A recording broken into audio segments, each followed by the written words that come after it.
Imagine this. Towering castle turrets, stone walls glistening in torchlight, the air heavy with the scent of wine and fresh flowers. But behind those grand walls, a young girl sits in the shadows of fear. She is wrapped in a heavy royal gown, her face adorned with golden jewels, her heart pounding with a storm of dread.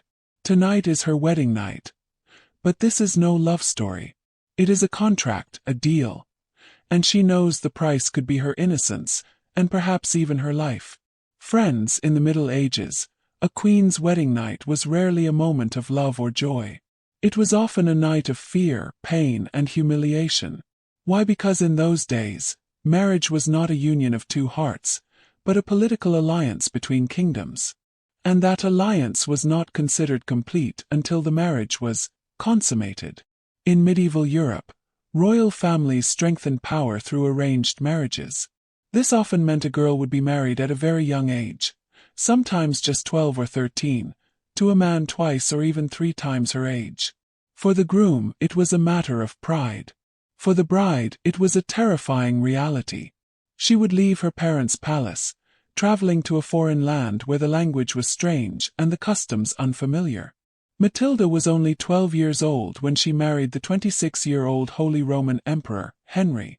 On her wedding night, she was still a child, yet expected to behave like a grown woman. The fear she endured became a story whispered through the corridors of history. For her, that night marked not just the beginning of a marriage, but the start of years of physical and emotional suffering.